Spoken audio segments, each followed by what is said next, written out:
করার জন্য বাতাসের মাধ্যমে হিন্দুস্তানের অমুক জায়গায় গেল, আসলে ওই জায়গাতেই তার জান কবজ হবে, এটাই তার তাকদিরে লেখা ছিল। জোরে বলেন সুবহানাল্লাহ। কোথায়, কখন, কিভাবে, কার মৃত্যু হবে এটাও আমাদের তাকদিরে লেখা। এজন্য মৃত্যু নিয়ে কোনো টেনশন করার দরকার। 3 নম্বর ওয়ারিজকুহু, রিজিক। 4 নম্বরে দুঃখ কষ্ট দুনিয়াতে। কার স্ত্রী মারা যাবে যুবক বয়সে, কোন স্ত্রী কোন মহিলার স্বামী মারা যাবে যুবতী বয়সে, আপনার ছেলে সন্তান অথবা মেয়ে সন্তান হয়ে ছোটবেলায় মারা যাবে কিনা, অথবা দুনিয়াতে আপনার ব্যবসায় লস লাভ হবে কিনা, দুনিয়াতে কত বড় বড় সমস্যায় আপনি পড়বেন, এগুলো সব আপনার তাকদিরে লেখা। অতএব চিন্তা করেও লাভ নাই, টেনশন করেও লাভ নাই। রিজিক নির্ধারিত হয়ে আছে, কিঞ্চিত পরিমাণও টেনশনের দরকার নাই। জোরে বলেন সুবহানাল্লাহ। এই রিজিকটা নির্ধারিত। এখন আপনার এখানে হুজুর, আপনার নাম নুরুল আলম সাহেব, ধরে নেন হুজুর সারা জীবনে 1 কোটি টাকার মালিক হবে। কয় কোটি? উনি নিয়ত করছে সারা জীবনে উনি 10 কোটি টাকার মালিক হবে, কিন্তু ওনার কপালে লেখা আছে 1 কোটি। কয় কোটি? সবাই একটু জোরে বলেন, কয় কোটি? 1 কোটি। উনি নিয়ত করছে আমি 10 কোটি টাকার মালিক হব, কিন্তু লেখা যদি থাকে আপনার কপালে আপনি 1 কোটি টাকার মালিক হবেন, সারা জীবন যতই চেষ্টা করেন 1 কোটির উপরে 2 পয়সারও মালিক আপনি হতে পারবেন না। এরপরে আপনি যদি চেষ্টা সব বাদও দিয়ে দেন, তারপরেও 1 কোটির 2 পয়সা কমও হবে না। যা আপনার তাকদিরে লেখা আছে ওইটা হবে। কিন্তু আপনি হালাল উপায় করবেন নাকি হারাম উপায় করবেন, আল্লাহ সুবহানাহু ওয়া তাআলা নির্দিষ্ট রিজিক আপনার জন্য লিপিবদ্ধ করে দিয়েছেন যে আপনি 1 কোটি টাকার মালিক সারা জীবনে হবেন, কিন্তু এটা হালাল ভাবে করবেন নাকি হারাম ভাবে করবেন, এটা আল্লাহ তাআলা আপনার উপরে ছেড়ে দিয়েছেন। সুবহানাল্লাহ বলেন। ছোট্ট একটা এক্সাম্পল দিলেই বুঝবেন। সাহাবীর নাম হচ্ছে হযরতে আলী রাদিয়াল্লাহু তাআলা। নাম কি? আলী রাদিয়াল্লাহু তাআলা। একদিন তার ঘোড়া নিয়ে সফরে বের হয়েছেন। সফরে বের হওয়ার পরে ঘোড়া নিয়ে উনি যাচ্ছেন সামনের দিকে। যাইতে যাইতে তার হাতের মধ্যে ঘোড়ার জিনজির ধরে তিনি এক জায়গায় থামলেন। 2 রাকাত নামাজ আদায় করা লাগবে জন্য। সফর অবস্থায় কসরের নামাজ 2 রাকাত পরে তারপরে আবার সফর তিনি শুরু করবেন, কিন্তু তার হাতের মধ্যে ঘোড়া, এই ঘোড়াকে তো ছেড়ে দিয়ে যাওয়া যায় না। হঠাৎ করে তিনি লক্ষ্য করলেন যেখানে নামাজের জন্য দাঁড়িয়েছেন পাশে একজন লোককে দেখা যায়। ওই লোকটাকে দেখার পরে আলী রাদিয়াল্লাহু তাআলা লোকটাকে ডাক দিয়ে বললেন, ভাই তুমি একটু আমার দিকে আসো।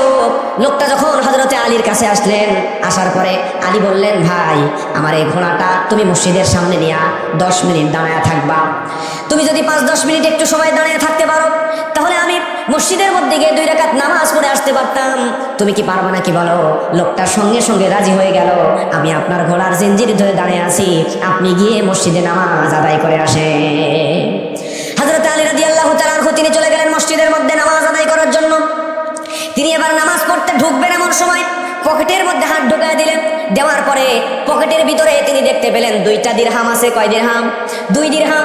তিনি মনে মনে নিয়ত করলেন, ওই যে লোকটাকে আমি আমার ঘোড়া ধরে রাখার জন্য বাইরে দাঁড় করে রেখেছি, ওই লোকটা আমার ঘোড়া ধরে থাকলে, দাঁড়িয়ে থাকলে, আমি নামাজ পড়ে গিয়া আমার পকেট থেকে 2টা দিরহাম তাকে আমি হাদিয়া দিব। সুবহানাল্লাহ।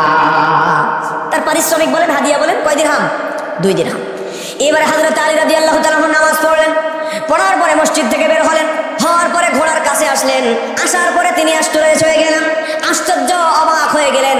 তিনি দেখলেন হযরত আলীর ঘোড়াটা ওই জায়গাতেই দাঁড়ায় আছে, কিন্তু ঘোড়া ধরার জন্য যেই লোকটাকে দিয়েছিল ওই লোকটা ওই জায়গায় নাই, এবং ঘোড়ার গলার মধ্যে দামি একটা জিনজির ছিল, ওই দামি জিনজিরটাও নাই, ওই লোকটাও নাই। তার মানে ঘোড়া রেখে জিনজির চুরি করে পালাইছে। এই লোকটা জিনজির নিয়ে এইবার দূরে এক জায়গায় গেছে, এক বাজারে। কিছু কিছু বাজার আছে দেখবেন, এই বাজারে আপনার চোরাই জিনিসপাতি আছে না, এগুলো বিক্রি করে। আর চোর যে, সে কিন্তু এমনিতেই দুর্বল। আপনার মোবাইল চুরি করছে করে এক নির্দিষ্ট দোকানে গেছে, ওই দোকানে মোবাইল নিয়ে যখন যাবে, যাওয়ার পর ওর চেহারা দেখলেই বোঝা যাবে যে এই মোবাইলটা সে চুরি করে আনছে বিক্রির জন্য। কি ঠিক না? চোরে দেখলে বোঝা যায়, ভয়ে ভয়ে থাকে যে চুরি করে আনছে। এইবার এই লোকটা অভাবের কারণে চুরি করছে, জিনজিরটা চুরি করে নিয়ে গেছে। মনে মনে ভাবছে, আমি যদি এই জিনজিরটা চুরি করে বিক্রি করি কিছু টাকা পাবো, এই টাকা দিয়ে আমি কিছুদিন ভালো করে চলতে পারবো। জিনজিরটা নিয়ে চলে গেছে দোকানে।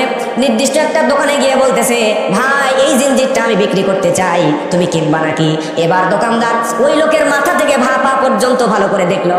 দেখার পরে বুঝতে পারলো লোকটা চুরি করে জিনজিরটা আমার কাছে আনছে।